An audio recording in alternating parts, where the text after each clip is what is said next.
year is bound to have a fruitful and prosperous. 入顺意。Now one step forward. One more step forward. Okay. Get closer, gentlemen. The IPO Prospectus 2025 is tentative listing date on the.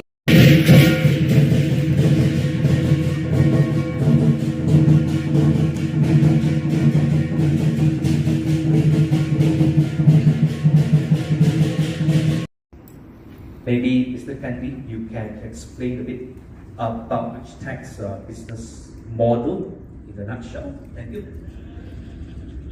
Hello, good morning.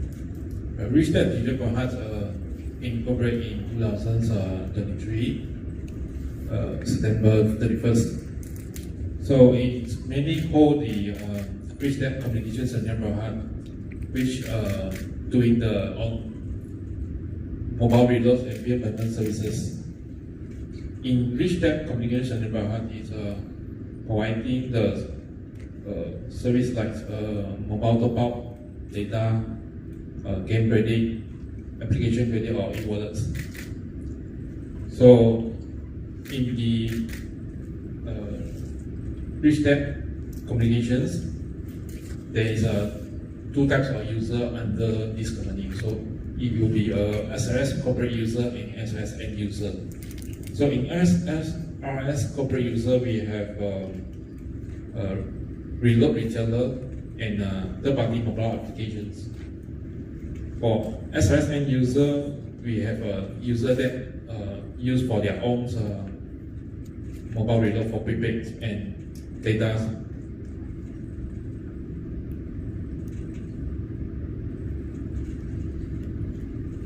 Thank you. Thank you, Mr. Ken, for your answer. Any questions from the floor? Please feel free to ask. Anyone? Yes. Hello, good morning. My name is Shariful from Panama. Congratulations on your Prospectus launch today. I just wanted to ask on your business plan expansion. So you said this Prospectus, you wanted to expand your user base of SRS platform. May I know the current total user for the platform and what is your target for this year? For until 2023, we have about 4 million users. So this year we are accumulating more users by doing the promotions and advertisement on the Google search engine, those things. So we think you will have more user by end of this year. How many percent do you target the increase from the 4 million? I think the company has not have any estimates on this because also if there any estimation you have mentioned. So any forward guidance, I think it's difficult for them to forecast and especially in terms of business aspect or even financials. But I think what Mr. Ken has mentioned, the establishment of the company with 4 million users, right? So those marketing efforts is showing results as well. All right, next question, please.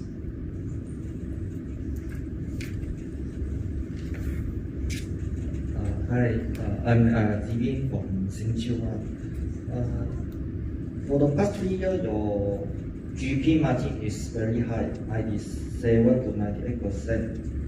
Can you share the reason? Is it because of business nature or other reason? Thank you.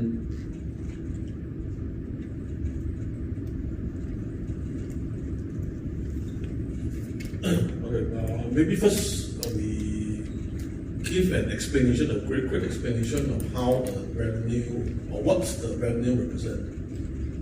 As you can see from the prospectus, our main business will be the electronic reloads of prepaid airtime, telco prepaid airtime electronic reloads. Say for example, a Maxis Hotlink 10 ringgit reload. Our margin from a 10 ringgit reload is 50 cents. That's our commission. So the revenue that you can see from our financial statements is the 50 cents. Whereas the 10 ringgit, the total what we call the gross transaction volume. If you look at our reported accountants report, that comes up to be about 680 million for the FY 2023. Therefore, in terms of accounting standards, we can only recognize the so-called commission basis as our revenue. So, why the GP margin is high also contributed to the cloud computing setup that we have been engaging over the years. So we rely a lot on automation, cloud computing, rather than staff costs. So we try to keep our administrative expenses relatively low while utilizing the technology advancement. Even like KYC, we utilize certain AI and whatnot. So that also helps in reducing our administrative costs. Thanks. Thank you. Can we have the next question, please?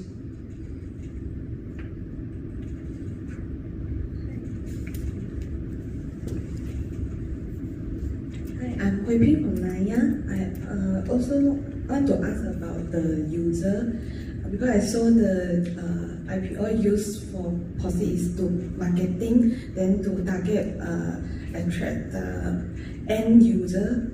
So I want to ask about the end user because now almost many e-wallet can use to do the payment service. So you think this competitive market, what your advantage can attract the end user in Malaysia or other country?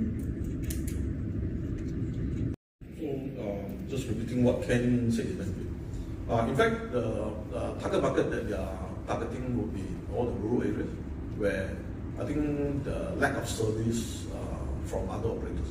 So that's one of the areas that we are targeting. Of course, coupled with the budgeting for marketing activities and so forth. So B2C segment is something that we are keen to expand. Thank you. And also point that you pointed out is that the opposed to e-wallet, e-wallet you don't have any rebates. By using SRS app, you get rebates for every purchase reloads. Right. For instance, like what Eddie explained, you buy $10 of reloads, you get potentially 20 cents, 9 cents of rebates, right? Yeah, so for example, for a Maxis 10 ringgit reload, you will probably get it from at 9 ringgit 70, 9 ringgit 80 from our app. But you will buy from e-wallet, then you have to pay the full 10 ringgit prices or even higher sometimes. So that's our advantage per se. All right. Very good answer. Yes.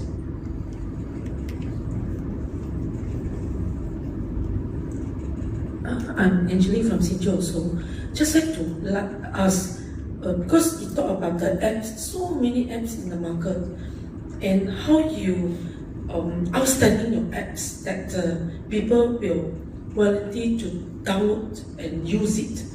Just how I understand that you mentioned that rural area is your main target group, but how you marketing it to attract more people to download and use your app?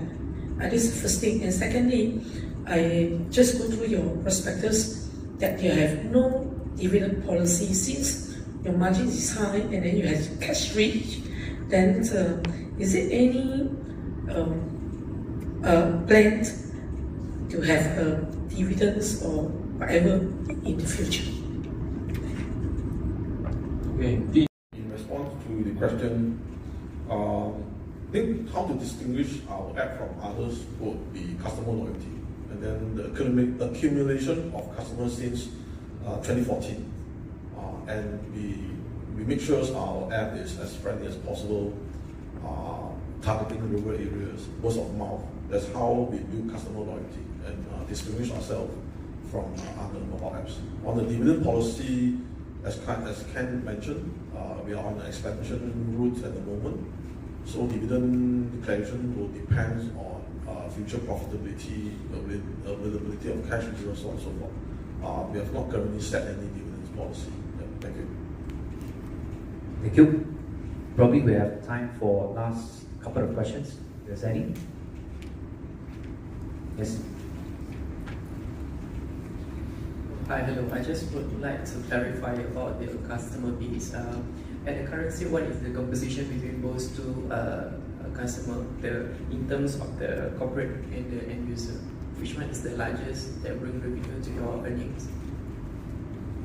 现在的now as corporate user mainly is a B2B, so-called B2B business.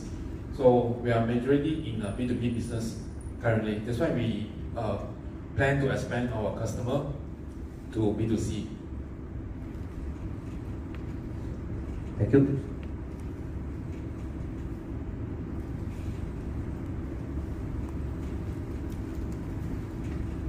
What will be your guidance for the next financial year? Because I see that in your financial year 2024 is a little bit drop from the compared to the previous year. So what will be your guidance for next year? I think it's not allowed for the company to provide guidance. I think for this at this juncture, we should follow whatever we have in the prospectus. Yeah. In terms of expanding your business, is there any plans already to collaborate with other financial institutions or collaborate with other companies to enhance your services?